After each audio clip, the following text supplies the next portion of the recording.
Hello, hello guys. What's up sa inyo? At pag-uusapan natin tong mainit-init na issue.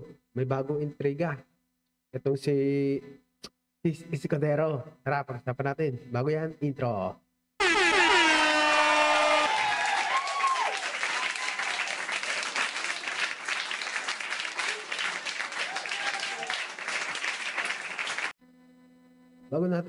Bago natin simulan, kung bago ka lang sa akin channel, please subscribe and hit the notification bell button para sa marami pang video. Pa-follow na rin po ang ating Facebook page. O sa baba, ituturo ko. Ayan po. Yan ang ating Facebook page. Article PH. PH, yeah. So, yun. Pag-usapan natin tong mainit-init na issue ngayon na sinangkot na naman ang pangalan ni former Speaker Martin Romualdez. Ito, tara, panoorin natin.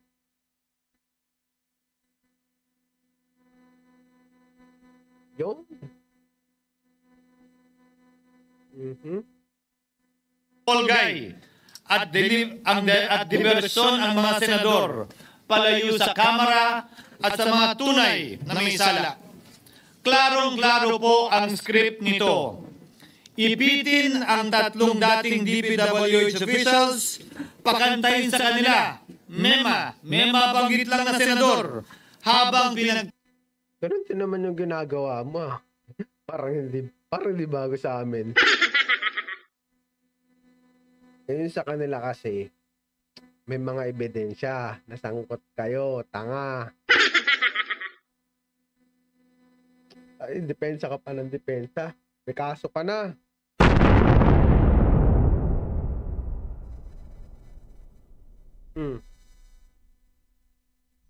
Di ba naka-line up kayo for Joseph? Joseph. Jose. Tapos dalawang Jose yata yung nakalagay din eh. Villanueva, si Cheese, at saka si Jinggoy. Puro may Joseph yata yun, no? Jose. May ganong pangalan. Ayop, tandem. Magnanakaw. tatakpan ang mga congressman na tunay nakasabwat nila sa mga lugar na ginagalawan nila. Simple ang patunay dito. Kapanipaniwala ba na wala silang kinausap na kahit isang congressman nakaupo na Meron nga, pero hindi yun. Maglabas ka ng ebidensya na nagtuturo na mismo na si Speaker Romualdez, former Speaker, ay sangkot sa di umano'y flood control scam. Parang kasi wala ka namang ebidensya. Puro intriga, walang karga. Lumang tugtugin na yan, tis. Wala ka na mauto. Pwede, may mauto kayo, mga ulagang DDS. Mga DDS, yung mga ulaga. Yan, yung mauto mo. Yan yung Duterte Diskaya supporters. Pero yung mga DDS. Sabi nila, protect Diskaya at all costs. Tragis, ninakawan ka na, protektan mo pa. At saka naniniwala sila sa mag-asawang Diskaya na idinawit si Congressman Martin Romualdez sa Senate yung hearing. Tapos ayaw naman nila maniwala sa binanggit ng mga ng Diskaya sa Congress hearing. Isa lang din naman yung nagbanggit. Ano ba talaga mga DDS? Ang tatanga nyo. Minsan, kumain kayo ng kalabasa at saka takbet, mga gulay. Huwag puro tanglad kinakain nyo. Ginagawa nyo kasing ulam yung tanglad eh. Tuloy natin.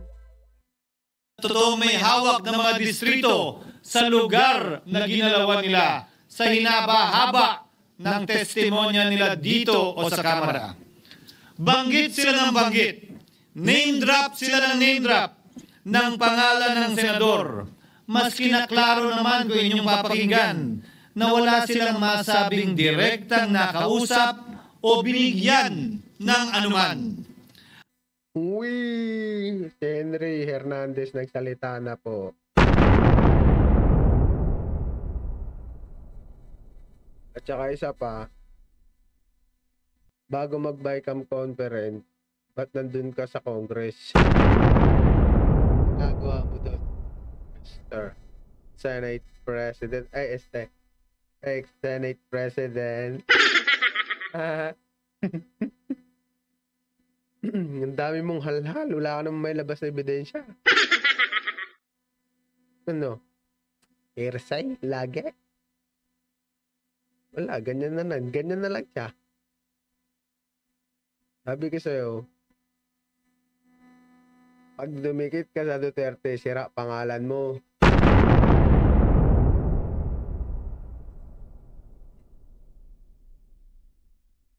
Tanggal ang logic. Tanggal ang moral. Wala ka pang prinsipyo, bobo. Lahat ito para lamang ipako ang mga senador sa media at sa publiko at ilayo ang atensyon sa Kamara at mga congressman. Bakit nga ba? Dahil tila mas malaking isda, ika nga, mas mataas, mas kilala ang mga senador kumpara sa congressman. Umaasa sila na maiibsan ang galit ng tao sa kanilang mga anomalya ukol sa flood control at tuluyan na silang makakatakas mula sa anumang pananagutan. Tignan mo, tanggal na yung kredibilidad mo. Tignan mo ginagawa ni Erwin Tulfo. Hindi ka pinapansin.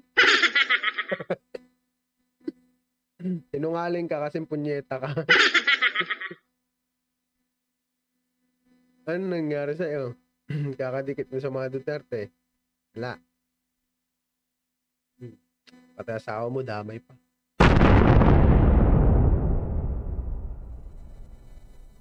Trabaho kasi kayo na maayos. Pinapasweldoan namin kayo.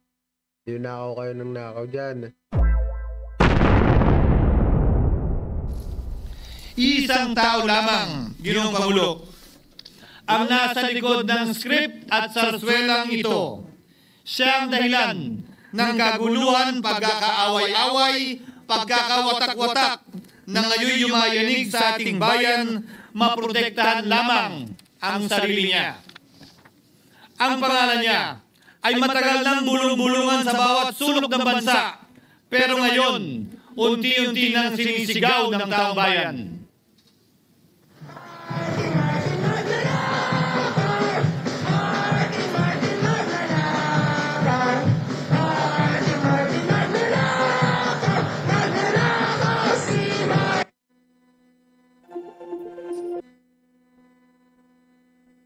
Naglabas pa ng yung boys na Pero Ginoong Pangulo, minamahal kong kasamahan, bakit tingnan niya guys Yan.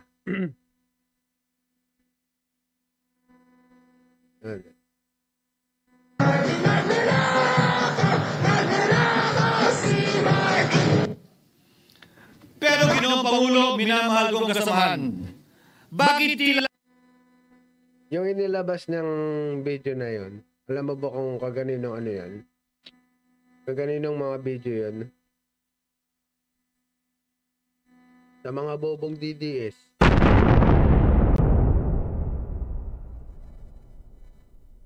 Sabi mo hindi, sinungaling ka.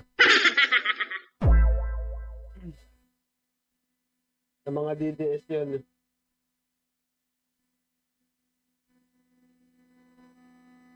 Kasi ang mga DDS, sila talaga ang gusto magpabagsak kay Martin Romualdez. Kasi pag bumagsak na si Martin Romualdez, madali na nilang pababain si President Bongbong Marcos. Ganun lang yun. Diba? Napakasimpleng logic. Corner ka na kasi, Chase. Corner. Dikit pa. Dikit pa sa mga Duterte. Sa Kamara, dito mismo sa Senado, at sa ilang media, ay hindi pa din nila kayang sambitin ang pangalan niya. Pues, sasabihin ko, Martin Romualdez. Minsan ang binanggit ng mga diskaya ito mismo dito sa Senado. Ang Naniwala ka doon. Pero di ka naniwala nung binawi nila nung nasa Congress sila. Wag bias, boy. Wag bias, boy. Magmumukha kang tanga. Ang taas-taas to ng kredibilidad mo dati, oh. Idol na idol ko pa naman to dati, pero joke lang. Okay naman ko siya dati. Pero nung nadikit siya sa Duterte, wala na. Naging bobo na. Wala pa ba siya ng ano? Mga nangurakot ngayon. Hearsay, walang patunay.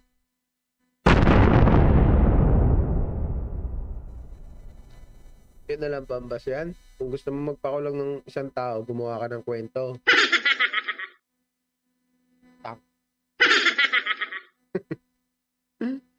Uy, ang cute mo. Trap mo ng ano eh. Agag.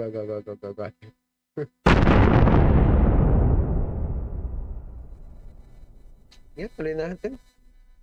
kanyang pangalan. Pero agad itong binabawi nung humarap sila sa Kamara. Binanggit ni Master Sergeant Gutesa ang kanyang pangalan. Pero ultimo notaryo, natunto nila. Ganon talaga, mag-imbestiga, tanga.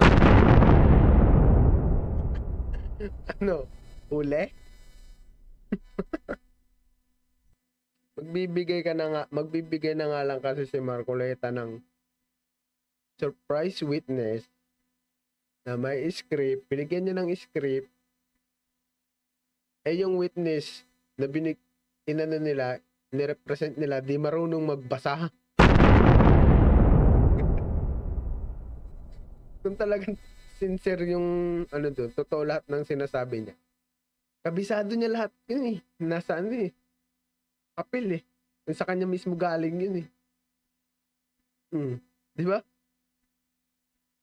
Parang hindi niya na kailangan ng ibubuod niya na yan. Hindi niya na isasalaysay ng diretso, babasahin ng diretso. Kaso hindi nga marunong magbasa tanga eh.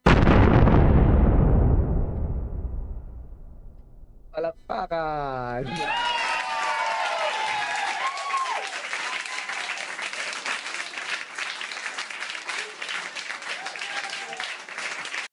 Ewan mo ba sa mga nagiging witness netong mga DDS na to?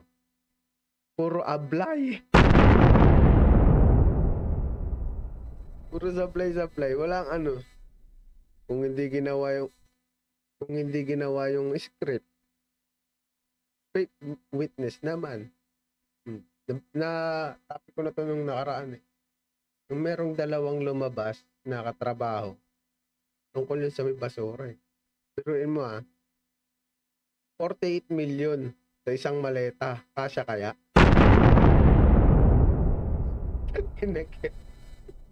Ginawang tanga Pilipino ang putik. Ako nasa abroad ako. May maleta din ako. Tingnan itong mga to. Bobopong puta. At pinabawi nila ang pagnotaryo. Buti na lang. Huli na't nasabi na niya ang pangalan ni Martin Romualdez na pinanumpan dito mismo sa ating Blue Ribbon Committee. Hindi ba't si Ginoong Gutesa ang bukod, hindi ba't si Sergeant Gutesa lamang ang bukod tanging testigo na walang kinalaman, hindi sangkot sa flood control issue, walang hininging immunity, deal o proteksyon kapalit ng kanyang pagtestigo. Siya ang kauna-unahang nagtestigo na personal na naghatid ng pera sa bahay mismo ni Martin Romualdez. Ebidensya nga ni. Nga ni. Sabi mo ng 2.2 billion yun, di ba? Ilang maleta kaya yun? No? Hindi kaya ng isang truck yun. Pwede na lang kung yung truck mo, ano, yung truck ng pambasura yung malalaki. Man, pwede yun. Hindi pwedeng ano yan. Sa mga sasakyan lang. Kukulangin nga talaga. Baka nga kulangin nga yung ano eh.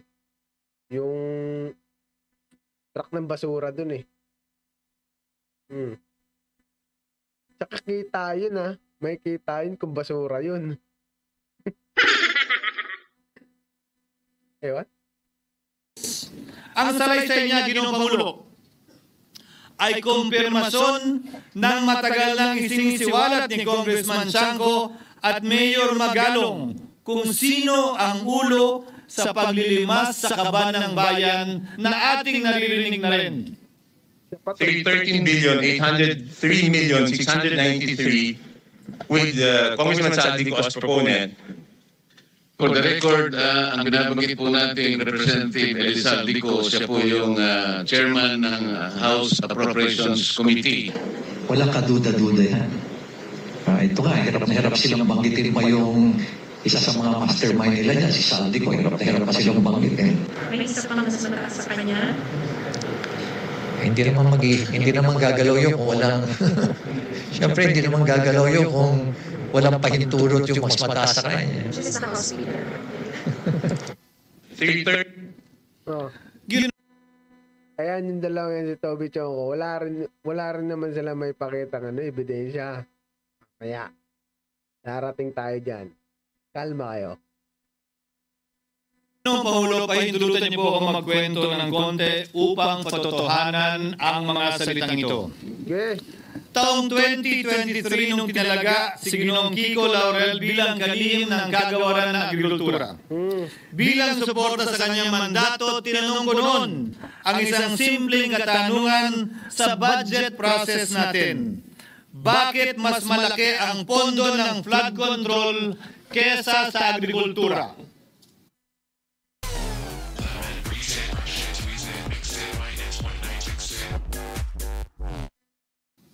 Why is it that the budget for flood control is bigger than the budget of the Department of Agriculture or the agriculture sector as a whole?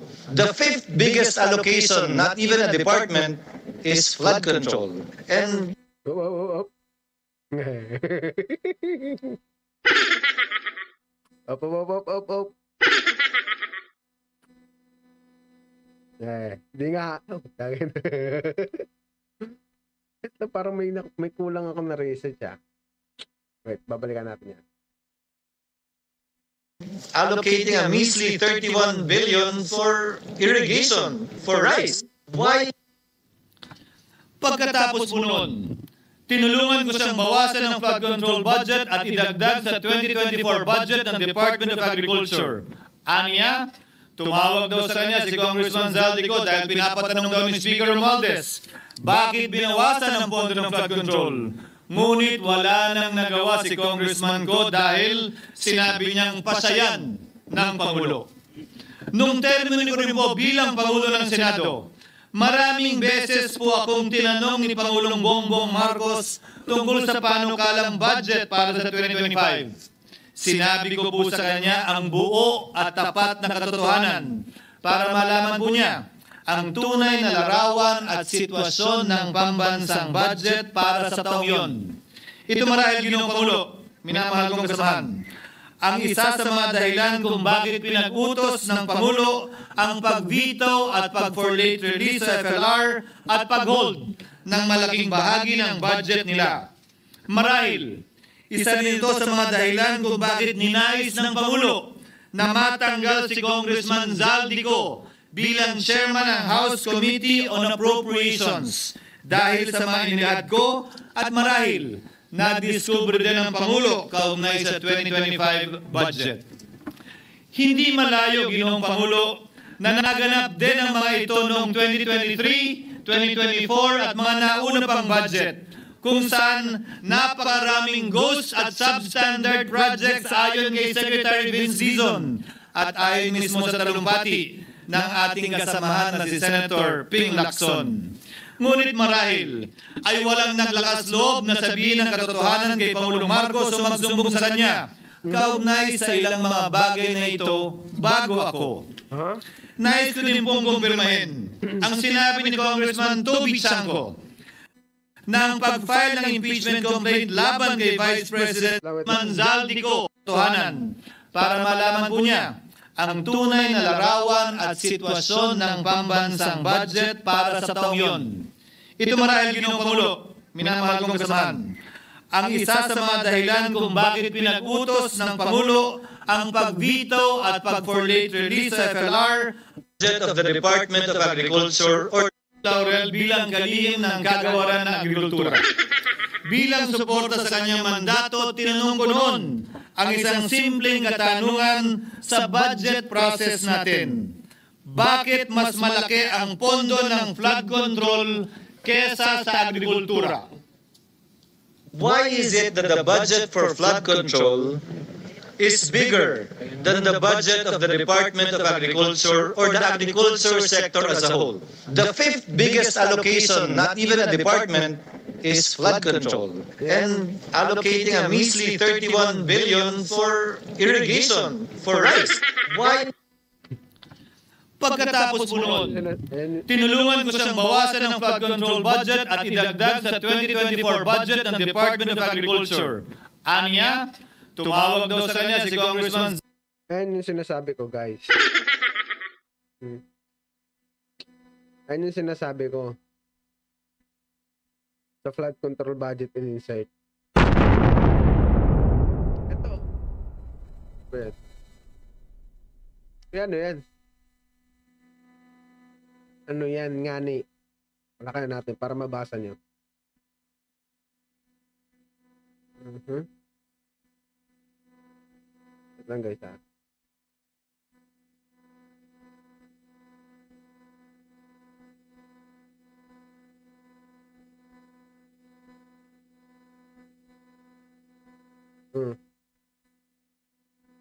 Ano yan? Diba yan yung issue mo? 142 billion in session. Anong ginagawa mo sa Congress bago mag-BICAM conference? Ano? Di ka lulusot, kiss. Sinasabi ko sa'yo. Wala kang takas. Okay, sana yung ginagawa mong ganyan. Walang internet. Walang computer, walang cellphone, walang gadget. Mga ganyang galawan, pampaduin na yan. Ituloy natin to isa. Ito siya, sabi mo, Holy Cam, SPTs, 2 beses bumisita sa camera sa gitna ng BICAM. Bugug! Yari. Ano mo sabi yung fake yan? Politiko and bilyonaryo naglabas niyan. Wala kang mauuto. Di mo ako mauuto. Ano lang talaga mauuto mo dyan? Mga tatanga-tangang DDS.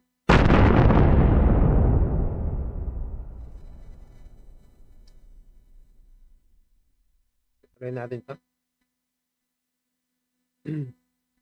Zaldico dahil pinapatanong daw ni Speaker Romualdez.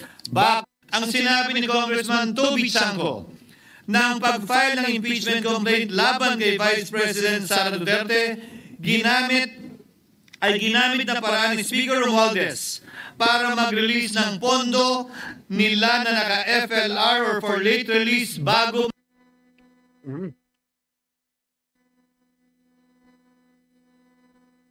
Ano? Sorry. Na ano pa? Na-choke? Anong connect? Anong malya sa flood control sa impeachment?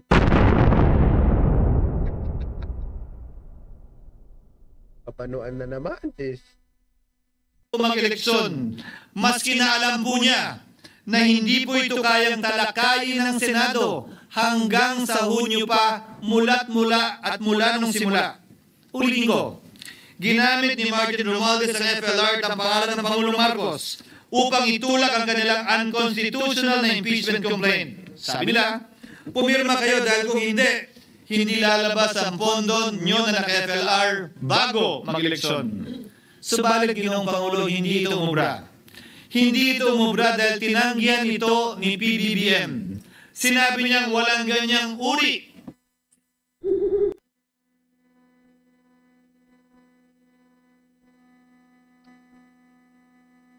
Grabe yung privilege speech niya, no? Escudero. Walang kalatoy-latoy.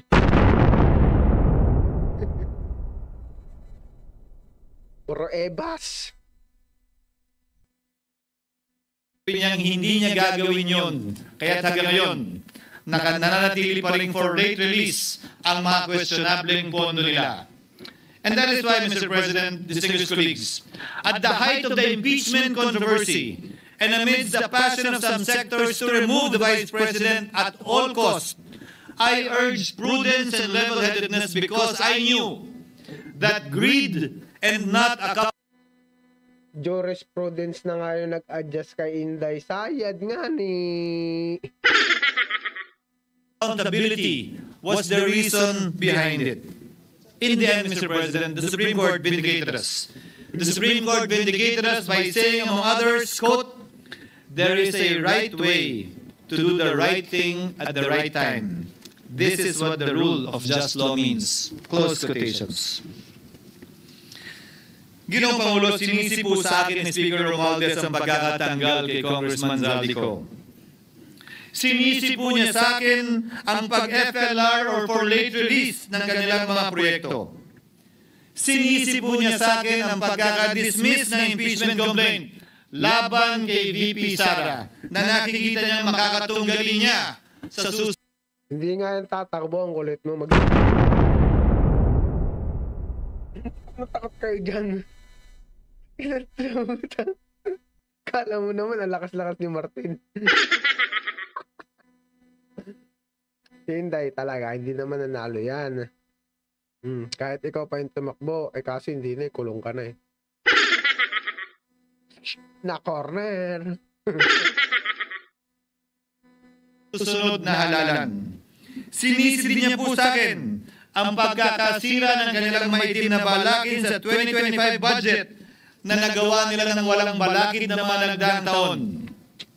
Ginoong Pangulo, naging tapat ako at ginawa ko lamang ang Ulul. aking tungkulin. Kung ano ang tingin kong tama at nararapat. Tama nga yun, hindi mo pagtuloy sa impeachment. Paano mapapatunayan ni Sara na malinis siya, di ba? Ayaw mo mapasimbaho? Ayaw mo ubaran si Sara? Nagkamalita ka. Sa ginawa niyo yan, ano? Dumami kayo? Dumami DDS? Nabawasan pa kayo. Maraming namulat. Daming namulat. Pati dito. Duruin mo, sila lang din nag-aaway. No, tataka kayo pag DDS talaga masama ugali yan. Pati ba naman madre, sinigaw-sigawan eh.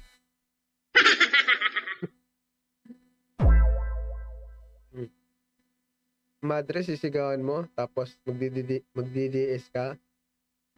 Mag-isip-isip ka, nako po. Yak. Ews. Pag sinabi ko, DDS ka? Yak. Pag ginanon ka, sabi mo na, ba, nakalis ka. Tapos sinabi sa yung, uy, DDS ka? Yak. Bobo ng mga yun. At para sa bansa at sa sambayanan. Subalit, sa kabila po nito, nagsimula na ang lahat ng bira, paninira, at kaso laban sa akin at sa Senado. At ang nasa likod ng lahat ng ito, walang iba kung hindi si Martin Romualdez. Again. Ika nga ni Mayor Magalong na ngayon lamang nakita ko sinisiraan na rin ngayon. Bakit ko ba nilabanan at biniso sila Speaker Romualdez mula noon hanggang ngayon? Kung kasabwat at kasapakat lang din nila ako, hindi ko po gagawin yun. Pinasaki ng tennis court ang nasabing gusali sinimula ng pinagawa noong ika-6 ng Oktubre taong 2022 at ang kontraktor ang St. Gerard Construction na pagmamayari ng mga diskaya. Ops. Magalong, mag-explain ka dyan. Wala ka sa ICI, ah. Explain mo yun, Magalong. Si Baluarte mo yan, eh. Dadamay ito si Magalong. Manigurado, kinakabahan betlog nito. At saka, sino nga ba ang congressman ng Baguio? Ng Benguet. Nalasangkot ngayon sa mga makumalyang flood control projects. Dahil dito, kwenesyon ng ilan ang pagiging special advisor ni Mayor Benjamin Magalong sa ICI. Lalabanan ko ba yung Wala na, tapos na yan. Huwag na natin pag-usapan yan. Kasi ano eh. Putuloy na natin yan. Next topic na lang natin. Hindi pa tayo dito. Kay...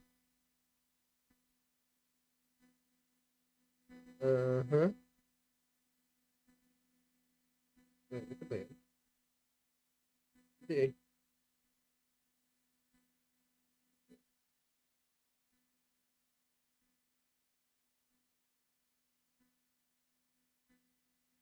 Bakit? Lumiit.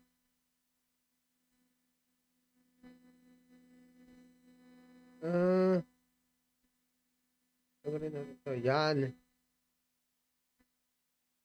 Tapos natin yan. Gutesa, ako po ay nabansagan na kulang po sa kortesiya. May nilabag ka naman kasi talaga doon yung 3 day rules bago ka mag-submit ng ng witness, di ba? Di ba? Para sa akin po ay hindi po tama na nagpapasaringan po tayo ng ganun. Iisa po ang ating layo. Ikaw din naman kasi yung mahilig sa ganyan, di ba?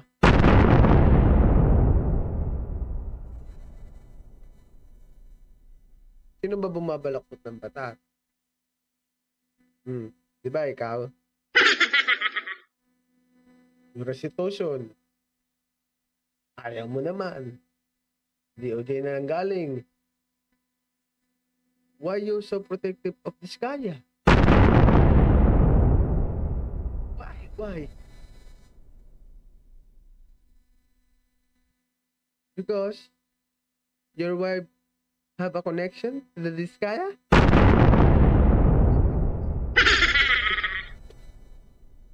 Don't do that, Chucky. Stop do that. Stop lying, Chucky. Okay, continue. Layunin. Hindi po tayo magkakalaban sa layunin na matuntun po natin Mahaba. ang pinaka-problema kung bakit nasadlag po ang ating bansa. Wala to, ayoko to. Mahaba. Boring yan. Topic natin sa ibang topic to si Marcoleta. Ito ang the best dito eh.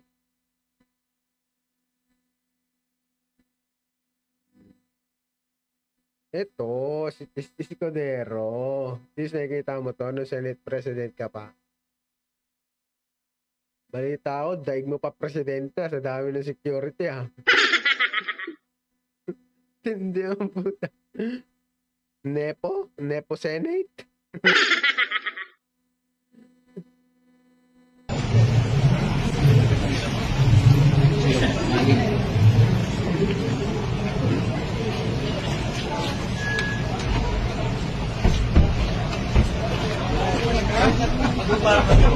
Sir.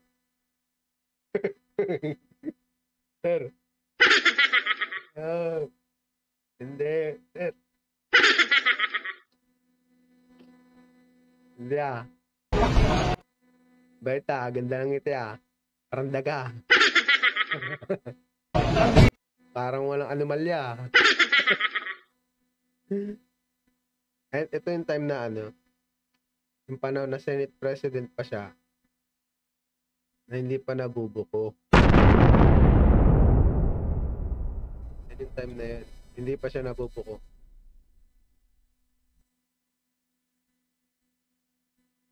Yung time na durugas pa siya, nag-i-insert pa siya.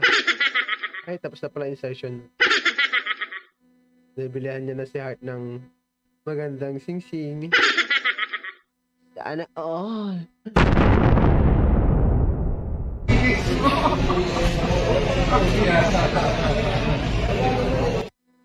Si President Bongbong Marcos, 6 lang. 6 lang yung niya, security guard niya. Pero sa malapit sa kanya, sa perimeter. Eto. Alam mo, nasa John Wick eh. John Wick. Tagapagbantay ng hari. Ito si Merwem eh. Sino natin ang laban? Grabe to si Chase. Magiging Senate President din ako balang araw. Gagayahin kita. Paano nga ba?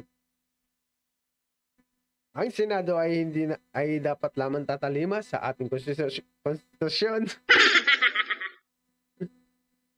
Susunod po lamang tayo sa ating batas na ayon sa ating konstitusyon. Kung ang mga senador ay nasasangkot sa maanumalyang flood control, ay dapat sila managot, makulong, at higit sa lahat, ibitin pati warik.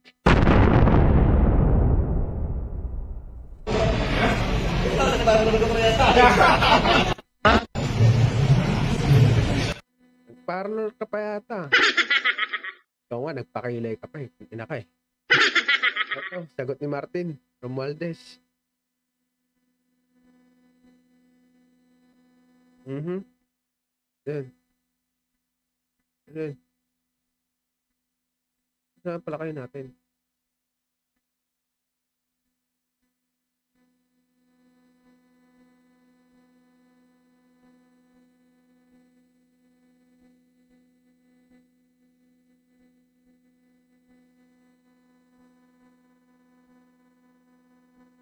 Ayusin natin para makitaan nyo naman. Hindi kayo maboring.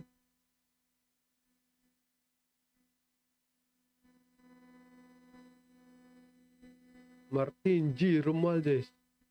Si Papatalo.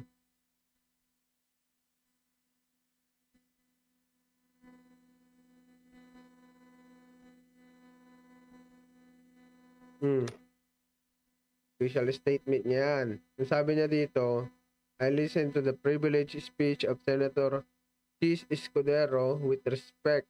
What we heard was not unexposed but a DDS script. Sabi niya, DDS script, the same recycle accusation we have long seen on troll page and social media posts. Walang bago at wala ring katotohanan. Instead of answering the serious question, he himself must face Escudero to deflect. He did not deny the allegation against him. He did not explain his own role in flood control kickback. Imbes na magpaliwanag, nanisi siya. Tag-ina, Chis, sunog na sunog ka dito. Tulog ka na, sa 2028 ka na lang lumabas.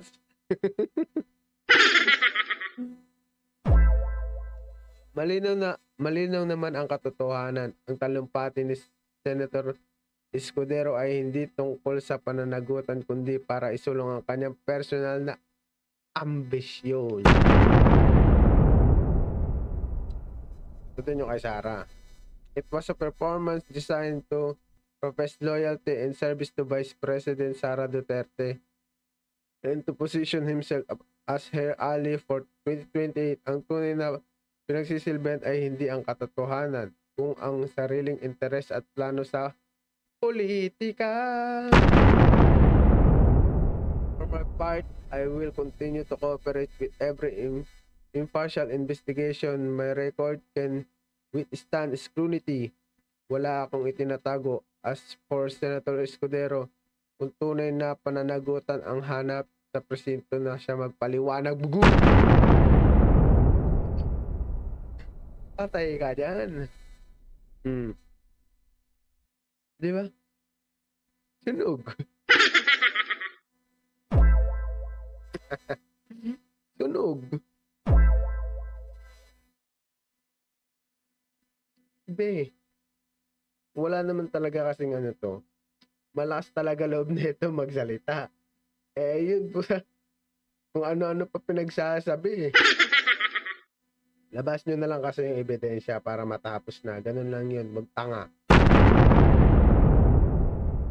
Ano ito mga DDS na sa patukan. Pinaglalaroan lang talaga namin kayo.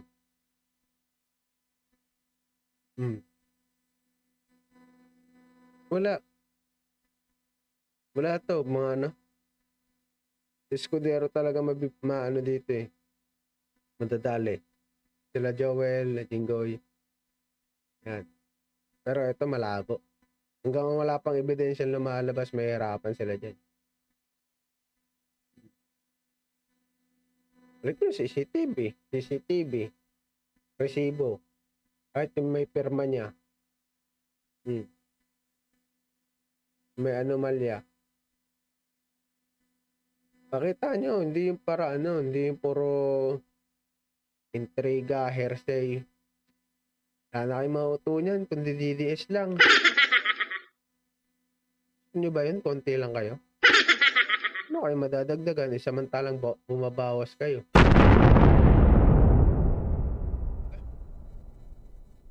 Napakahirap. So, paano guys? Hanggang dito na lang at maraming salamat. Kung bago ka lang sa aking channel, please subscribe and hit the notification bell button para sa marami pang videos. Nagpa-follow na rin po ang ating Facebook page. Article PH. Yan. Ang ating page. So, good day.